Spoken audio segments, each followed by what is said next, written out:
Donc oui, on y a un ralentissement maintenant, probablement récession en fin d'année, mais 2024, ça ne sera pas une année si forte que ça non plus. En effet, la menace de récession qui plane au-dessus du Québec en 2023-2024 nous permet de nous rappeler le monétarisme ainsi que Karl Brunner. Commençons par une définition du monétarisme. Karl Brunner utilise pour la première fois le mot monétarisme en 1968 pour définir l'idée pourtant ancienne qui vient du mercantilisme, qui stipule que l'augmentation de la monnaie mène à de l'inflation. Ricardo et C se sont également penchés sur le sujet avec la neutralité de la monnaie. Le monétarisme prend également sa source de la théorie quantitative de la monnaie de Fisher, soit MV égale PT. Le keynésianisme est le mouvement économique populaire de l'époque. Cependant, pour Milton Friedman et d'autres membres de l'école de Chicago, ce n'est pas nécessairement la bonne manière d'aborder l'économie. La récession qui survient dans les années 1970, alors que les théories keynésiennes sont celles appliquées, vient soutenir les propos des monétaristes. Les keynésianistes voient d'un bon œil l'implication de l'État dans les politiques économiques. Le rôle des gouvernements en période de difficultés économiques est d'investir dans les secteurs publics tout en allégeant les impôts. Ils supposent également que les prix sont stables et que ce sont les quantités qui s'adaptent. Cependant, la récession qui frappe démontre que ce mode de gestion n'est peut-être pas adéquat. Le monétarisme voit donc le jour dans un contexte de grande inflation due à la crise du pétrole.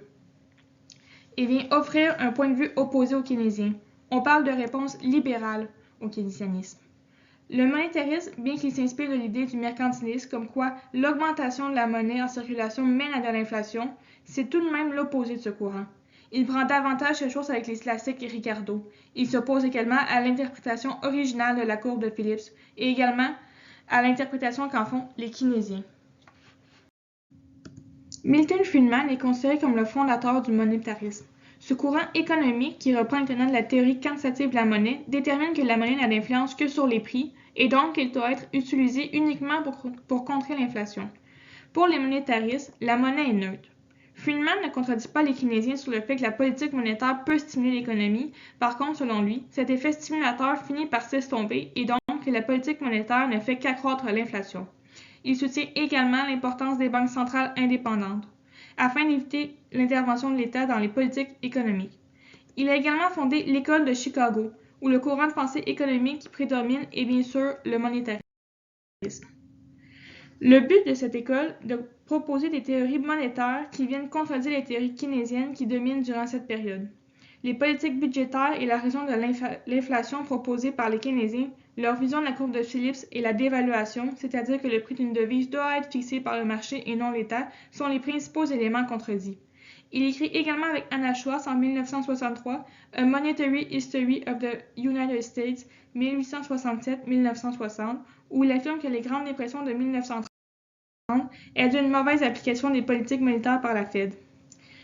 Dans les années 1970, alors que l'inflation ne cesse d'augmenter, les propos de Friedman deviendront de plus en plus populaires alors que la Fed applique des politiques monétaires suivant les idées du monétarisme.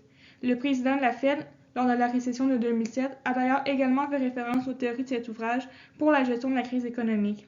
Friedman aborde également le concept de l'offre et de la demande de la monnaie. Selon lui, la demande est plutôt stable à court terme et n'a pas pour but de s'appliquer exclusivement aux besoins d'achat, mais également à l'offre. Cette dernière dépend des banques centrales. L'offre ne devient pas impacter la demande de monnaie et mais non impacter les prix. Cela avait déjà été illustré avec la courbe de Phillips. À l'origine, il s'agit d'une courbe, mais du point de vue keynésien, il s'agirait plutôt d'une droite horizontale, alors que du point de vue monétariste, une droite verticale. Pour les monétaristes, il n'y a pas de compromis entre inflation et chômage à long terme et la courbe de Phillips est verticale autour du chômage naturel. Né à Zurich en 1916 en Suisse, Karl Brunner a fait la plus grande partie de ses études à l'université de Zurich, dont son doctorat en économie. En 1949, il quitte sa terre natale pour les États-Unis où il devient chercheur invité à Cowles Commission de l'école de Chicago, ce qui lui a permis de lancer sa carrière universitaire au point de passer de professeur adjoint à titulaire et ce dans plusieurs universités américaines, européennes et suisses. Il contribue au développement de l'école monétariste à travers sa conception particulière de la théorie des prix permettant d'avoir une compréhension plus claire des politiques monétaires.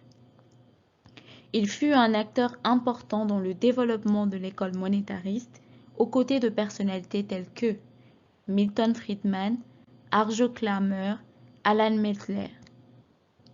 Auteur de 2 grandes revues universitaires, Brunner publie Journal of Money, Credit and Banking en 1969 et Journal of Monetary Economics en 1973.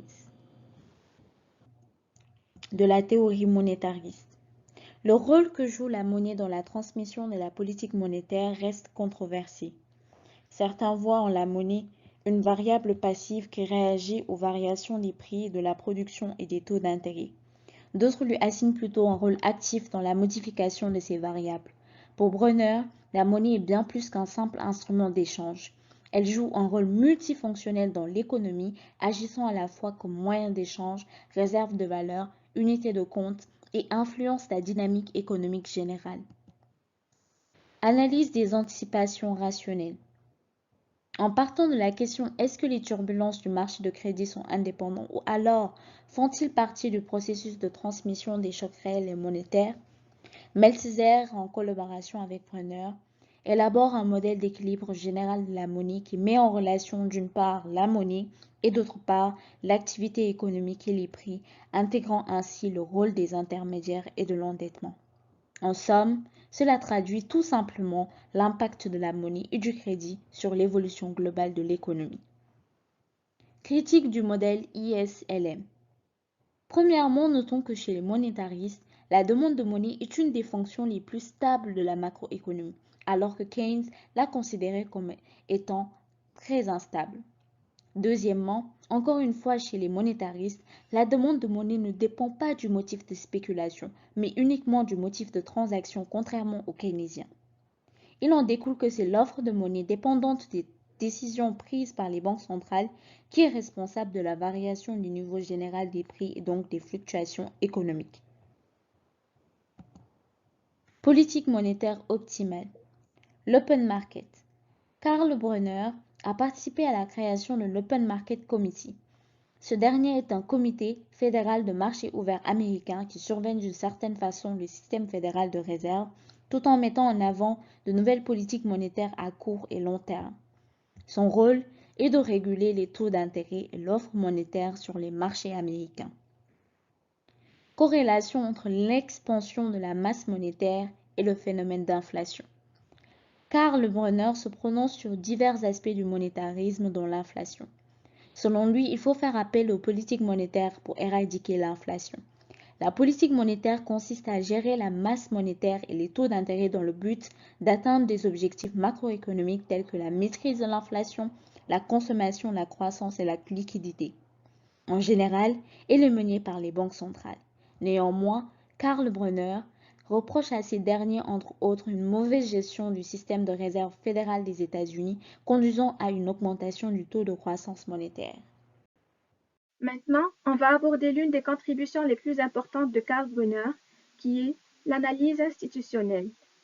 On va parler d'abord des conseils monétaristes, en se basant sur les 5 notions suivantes. 1. La stabilité monétaire. 2. La gouvernance institutionnelle solide. 3. La politique fiscale responsable. 4. La flexibilité et l'adaptation. 5. Le rôle limité du gouvernement. Alors, commençons par la stabilité monétaire. Selon Brunner, il est crucial d'adopter une politique monétaire stable et prévisible afin de stimuler la croissance économique à long terme. Il est suggéré de maintenir une croissance monétaire modérée et stable afin d'éviter une inflation excessive ou une déflation. 2. Gouvernance institutionnelle solide. Le rôle des institutions dans la détermination des résultats économiques était souligné par Brunner en ce qui concerne la gouvernance institutionnelle qui encourage la transparence, la responsabilité et la stabilité économique. 3. La politique fiscale responsable. Même si Brunner se focalisait principalement sur la politique monétaire, il était également conscient de l'importance d'une politique fiscale responsable. Il serait recommandé de préserver les finances publiques saines afin d'éviter une dette excessive et des pressions inflationnistes. 4. Flexibilité et adaptation. Brunner était de l'importance pour les institutions économiques de faire face aux évolutions de l'environnement économique. Il serait recommandé de favoriser la souplesse institutionnelle afin de faire face aux défis économiques en constante évolution. 5. Le rôle limité du gouvernement. Le rôle restreint du gouvernement, même si cela peut susciter davantage de débats, Brunner était convaincu qu'il avait un rôle restreint dans l'économie. Il serait possible d'offrir un conseil implicite en favorisant les politiques gouvernementales qui ne perturbent pas excessivement le fonctionnement du marché. Passons maintenant au deuxième point qui est la gestion de l'inflation. Karl Brunner est convaincu que toute augmentation de la quantité de monnaie en circulation entraîne une augmentation des prix, ce qui entraîne directement l'inflation. L'équation quantitative de la monnaie, qui crée un lien direct entre la masse monétaire, la vitesse de circulation de la monnaie, le niveau général des prix et les transactions effectuées, soutient l'idée. A été un adepte de cette politique monétaire, soulignant l'importance d'une politique monétaire rigoureuse pour contrôler l'inflation et maintenir la stabilité économique. En dernière analyse, on a la formation et diffusion des idées. Des débats entre les économistes, des publications académiques et des contributions à la théorie économique contemporaine ont largement diffusé des idées monétaristes de Brunner. Des économistes renommés comme Ernest Baltensperger, Alan Meltzer ont étudié et discuté de son approche, qui ont examiné l'impact du monétarisme sur les politiques monétaires aux États-Unis et en Europe.